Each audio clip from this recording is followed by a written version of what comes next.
Assalamualaikum warahmatullahi wabarakatuh. Selamat berjumpa kembali dengan channel Bela Agama. Pada kali ini kita masuk dalam sesi perbandingan agama ya. Kita akan coba melihat bagaimana gempuran balasan, serangan balasan dan juga mungkin ekspresi ya, niat untuk berdialog ya antara kelompok oneness ya yang disebut bukan Kristen atau bidat Kristen ya oleh kelompok-kelompok Trinitas di Indonesia. Oke.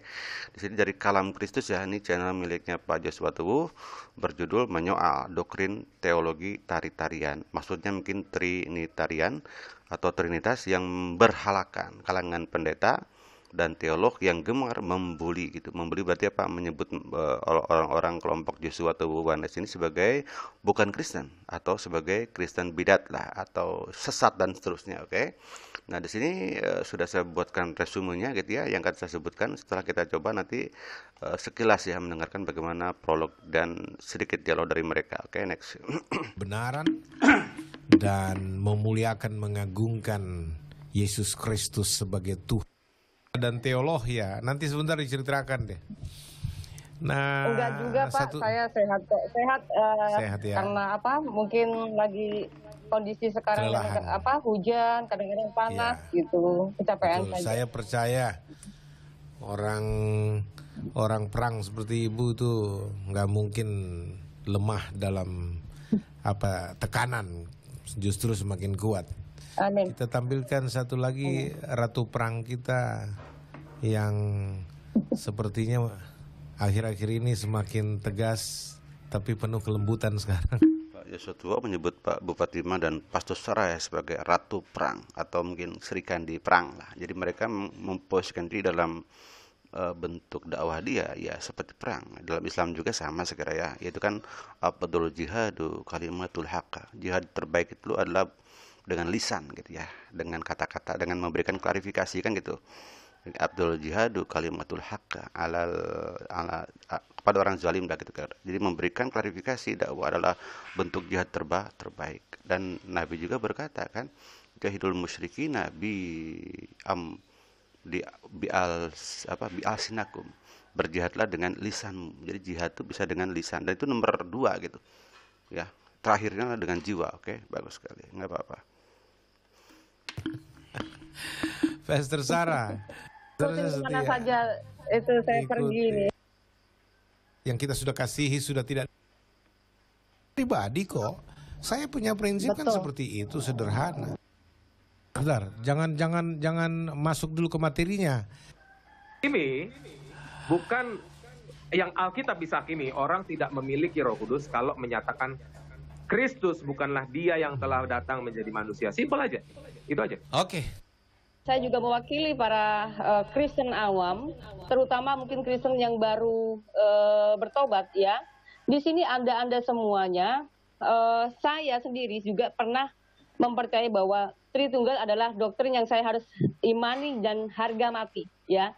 Tetapi ketika saya secara pribadi terus diajar Tuhan untuk mengenal secara pribadinya secara sejati, itu kita harus melihat dasar Alkitabnya. Apakah Alkitab ini membicarakan tentang begitu rumitnya tentang Tuhan? Kalau Tuhan mengatakan, dengarlah hai orang Israel, Tuhan itu Allah kita, Tuhan itu Esa, ya.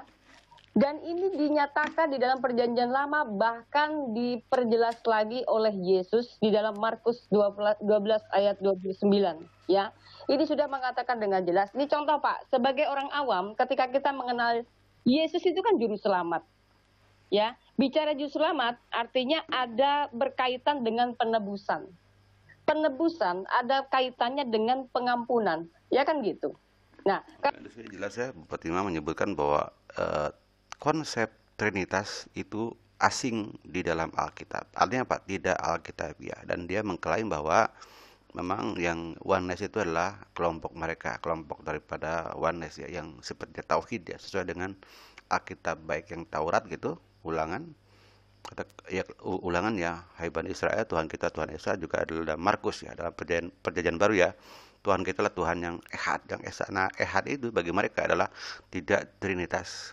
Ehad adalah Alkitabiah dan tentu oneness adalah lebih lebih lebih alkitabiah dan lebih ehad. Oke, kita coba singkat aja, kita coba langsung ke dalam adanya resumenya, hasil konferensi kelompok Oneness atau Bidat Kristen di channel Kalam Kristus ya, Pastor Joshua Tubuh ya.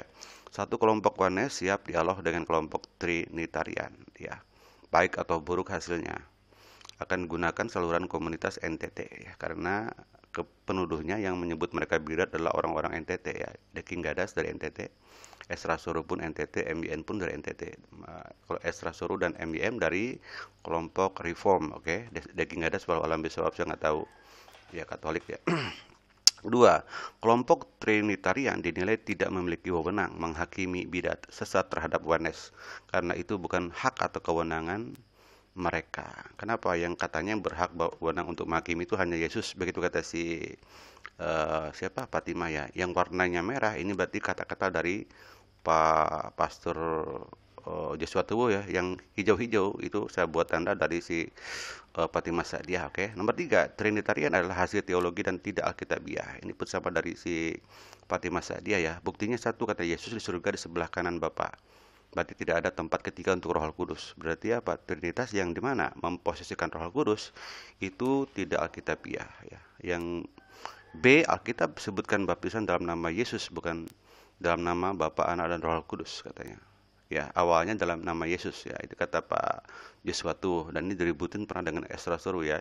C, Alkitab tidak secara jelas sebutkan terminologi Trinitas, sehingga konsep Trinitas itu hasil pemikiran atau hasil teologi. D, Trinitas dinilai tidak esa ya. Yang esa adalah justru adalah orang dari Oneness. Oke. Nomor 4, sesuai poin 3 gitu. Yang ini poin 3 nih, bahwa Trinitas itu tidak alkitabiah, maka poinnya keempat, sesuai poin 3, maka kelompok Trinitarian tidak jujur dengan Alkitabnya. Artinya apa? Mereka membuat agama berdasarkan hasil pemikiran, hasil kesepakatan, atau hasil teologi lah, dan tidak alkitabiah, tidak jujur dengan kitabnya gitu loh. Nomor 5, tuduhan bidat atau Kristen atau bahkan bukan Kristen terhadap kelompok Oneness adalah bentuk pembunuhan karakter untuk mendiskreditkan atau cemarkan nama baik, bahkan melenyapkan kelompok Oneness dari panggung Kristen. Oke, nomor 6, tuduhan bukan Kristen dinilai sangat ekstrim, lampaui penilaian bahkan dari Muslim terhadap mereka. Oke, demikian. Nah, sekarang bagaimana hikmah dalam Islam? Ya, kita tidak hanya nonton mereka ribut, tapi mengambil hikmah. Pertama, hikmahnya adalah betapa konsep ketuhanan dalam Kristen begitu rumit. Ya, dari mulai abad kedua, abad ketiga, terus sampai abad sekarang, udah sampai 20 abad ya, mereka tidak pernah tidak pernah sepakat tentang konsep ketuhanan. Selalu ada namanya kelompok Trinitas ya, oleh Tertullianus atau apa ya, dan kelompok yang menentangnya, yaitu apa? Arianis gitu ya. Diteruskan lagi dengan Nestorianisme. Ketika timbul ada namanya itu Theotokos, ya, itu berarti Nestorian. Terus sampai sekarang. Sekarang sudah banyak kan. Oneness lah, ada Saksi Yehova lah, ada universalisme dan seterusnya. Banyak ya. Nah, dalam Islam beda. Islam sejak Rasulullah memperkenalkan Islam gitu, tidak pernah ada keributan dalam ranah teologi ketuhanan. Ya, tidak pernah. Yang beda itu paling dalam konsep sifat-sifat. Nah, bolehlah sifat-sifat Tuhan agak beda dikit-sedikit ya. Dalam syariat oke, beda. Dan semua itulah sifatnya rahmat. Tapi tentang siapa Tuhan dan bagaimana Tuhan itu sama itu ya. Zat Allah adalah Allah itu sendiri ya. Kemudian ada nama-namanya kan dalam Al-Quran disebutkan ya. Dalam Ahlussunnah wal Jamaah itu ada 20 sifat wajib dan 20 sifat mustahil. Yang beda paling-paling dalam konsep tentang sifat Nabi beda. Ada yang Ahmadiyah misalkan, ada Nabi setelah Nabi Muhammad ya. Ahlussunnah wal Jamaah tidak. Syiah mungkin mengenal ada imamah. Yang lainnya nggak terlalu harus ada imamah. Jadi sifatnya tuh debatable gitu loh, masih bisa. Ya, itu kenapa tadi perbedaan agama dalam Islam itu adalah rahmat, oke. Nomor 2, konsep Tuhan dalam Islam simpel, mudah, baca Al-Ikhlas saja ya. Qul huwallahu ahad. Katakanlah Allah itu satu, jadi ehad. Allahus samad, Allah itu sufficient. Allah itu tidak butuh siapa-siapa. Allah itu tidak butuh untuk konsep ketuhanannya memerlukan misalkan pribadi, Al-Qudus tidak perlu juga anak. Nah, dalam Trinitas kan dia harus ya, konsep Tuhan itu harus ada Bapa, harus ada Anak, harus ada Roh Kudus. Kalau tidak ada di antara satunya maka gagallah konsep ketuhanan. Oke, ini jadi masalah. Lagi lam yalid walam yulad, Allah itu tidak beranak dan tidak diperanakan ya. Jadi Allah tidak melahirkan anak secara biologis ataupun secara konseptual. Beda dengan mereka mengenal anak Allah gitu loh, baik oneness ataupun trinitarian gitu ya. Oke. Kalau oneness gitu ya, memposisikan anak Allah itu suatu saat karena waktu gitu, anak Allah menjadi Allah itu sendiri. Oke. Kedua kelompok Kristen di atas, baik oneness ataupun trinitas, ditolak dalam Al-Quran. Sesuai dengan Al-Quran, laqad kafara alladzina qalu innallaha huwal masihu ibnu Maryam. Kafirlah orang yang memposisikan Allah itu adalah Yesus atau Isa bin Maryam. Yang kedua, ini kecapan bagi oneness ya. Kecapan bagi yang trinitas adalah laqad kafara alladzina qalu innallaha huwas salisus salasah. Kafirlah orang yang memiliki konsep bahwa Allah itu satu dari tiga ya. Berarti kan Bapa, Anak, Roh Kudus ya, satu dari tiga ya. Demikian saja segera dari Bela Agama, mudah-mudahan dapat bermanfaat. Billahi taufiq wal hidayah. Wassalamualaikum warahmatullahi wabarakatuh.